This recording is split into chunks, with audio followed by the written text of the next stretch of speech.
you a lot. On our Newsmaker line is Craig Winn. Craig Winn is America's most knowledgeable spokesperson on the connection between Islam and terror. Craig Winn exposes Islam's scandalous beginnings and probes its darkest secrets right here on this radio broadcast. And you need to stay tuned and listen to what he has to say, because what he has discovered is shocking and more sinister than can ever be imagined. Craig Winn, welcome to the Edge radio broadcast. Hello, Daniel. Good evening. Craig, you have a tremendous amount of information exposing what Islam is up to. Why don't you start with a few basics, and then we'll get right into the meat and potatoes of this thing. Sure. In fact, I think there's about 3,000 pages of information on Islam at the site, and all of it's free, including both books that I've written on Islam. The reality is that Islam is quite different than what our president is telling us, what our media is telling us, and what Muslims will tell us. There are 5 books that comprise the Islamic scriptures.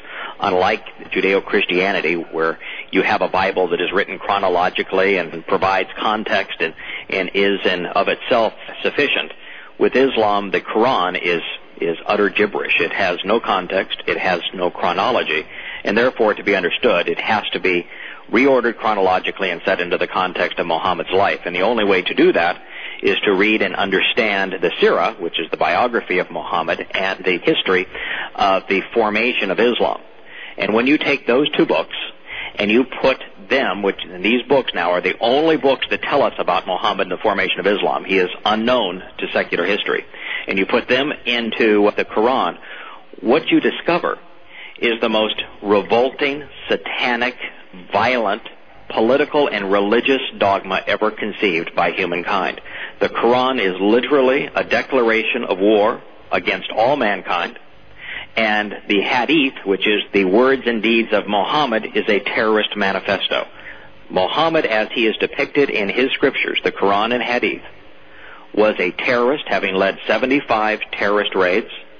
He was a pedophile and a rapist and a slave trader, and built Islam on barbaric conquests where he plundered all of his victims and bribed his first adherents.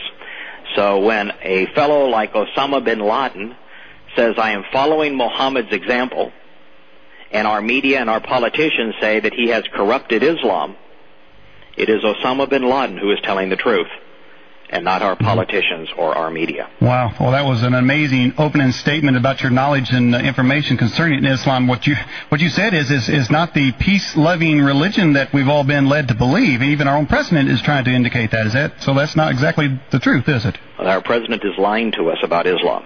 Now, that is devastating, because 1,500 Americans have died as a result of that deception, and 10,000 Americans have been severely wounded, many mutilated, because of that deception, and America is infinitely more vulnerable because of that deception. Yeah. There is nothing peaceful about Islam. There has never been anything peaceful about Islam in its first 100 years. It not only conquered all of Arabia, forever leaving Arabia without any freedoms and choice, but it conquered Israel, Syria, Egypt, most of Turkey and the Byzantine Empire, and Persia. And within 100 years, the first Muslims conquered everything from Spain to India. So Islam was born in an ocean of blood, and it has never changed. Well, Craig, you wrote the book with another gentleman called Tea with Terrorists, and then you wrote your current book, I assume it's your current book, Prophet of Doom. How did you get to even investigate, are you a Bible scholar, or what's your interest in finding out the truth of Islam? My current book is actually a book on Bible prophecy called The Future's History, so I spend about 12 hours a day, 6 days a week, amplifying biblical prophecy from the original Hebrew and Greek. Yeah. But my reason for coming to understand Islam is on the morning of 9/11. I was convinced that our president, I had spent considerable time with him, knew him personally, would not respond to the attacks of 9/11 appropriately, and I knew our media would not. I have been on the front page of national periodicals, and I know that there's very few people in the national media that have any regard whatsoever for truth. So you said that President Bush did not respond adequately? That is correct. Yeah, everything he has done since 9/11 has been wrong. Now, I am a conservative Republican. In fact, I am probably more conservative than anyone in your audience. I am a constitutionalist.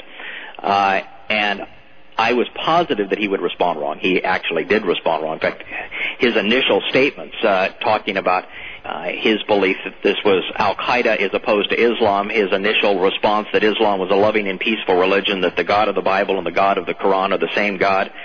The fact he had a imam give the benediction at the National Cathedral commemorating 9/11, it's like asking Adolf Hitler to give the benediction at Auschwitz. And then he goes off to Afghanistan and Iraq, gargantuan mistakes both, and then tries to justify being in Iraq by saying we're going to create democracy in an Islamic world.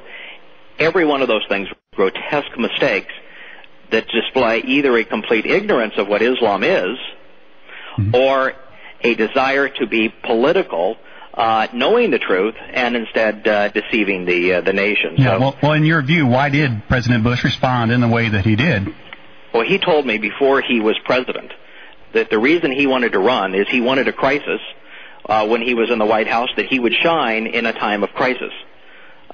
Every book that's been written about the president's first 100 days by insiders has said that he began talking about justifications for invading Iraq in January when he was inaugurated, months before 9/11 even happened. But is President Bush a Christian?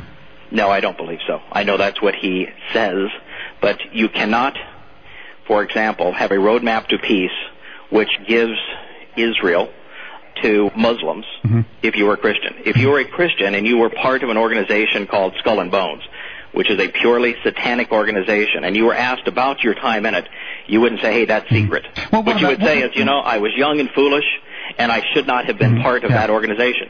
Yeah. If you were a Christian, you would never say that Allah, the God of Islam, who is modeled after Satan, is the same as Yahweh, the God who inspired the Bible. So if he is a Christian, he's the most hypocritical Christian in the history of mankind. So are you saying then you really aren't a Christian if you say there's another way to God other than the God of the Christian Bible?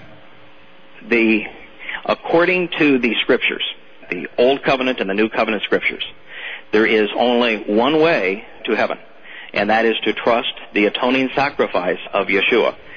If you do not, if you instead rely on yourself, if you rely on the teachings of men, if you rely on religions, according to what the Scriptures say, you can't get to heaven. Well, it sounds to me, I'm sure that a lot of Christians out there believe President Bush is an honest and a decent man. Could he be responding in an ignorant fashion more, or do you think he is just totally misled? Well, you asked the question the same way both times. Yeah, ignorant and misled would be the same thing. He is either one of two things. He is either completely ignorant of what the Islamic Scriptures say, therefore can be misled, or he knows what they say and is misleading the rest of us. Yeah. Since he is the President of the United States, and since he has committed hundreds of thousands of Americans to Iraq, and since we have lost 1,500 men and had 10,000 of them severely injured, and since we have spent $300 billion of taxpayer money, to do that without knowing who the enemy is would be even more inexcusable than actually knowing the truth and deceiving America. Either way, it's inexcusable. So I'm not sure it matters. Well, my question was, is he ignorant or dumb? Well, but no, my point is, it doesn't matter. And listen, I am a conservative. I am more conservative, as I say, than anybody in your audience. So I understand that the last election was a choice between the lesser of two evils. The reason I have to speak this frankly and this negatively about the current President of the United States is because I know what Islam is. I know what the Bible has to say about it, and I know what the Quran and Hadith reveal, and I know why Muslims flew planes into our buildings, why they mutilate, why they celebrate acts of terror, why they are terrorists, and based upon the truth about this satanic, violent, demented religion, everything we have done as a nation has been wrong, and there's a consequence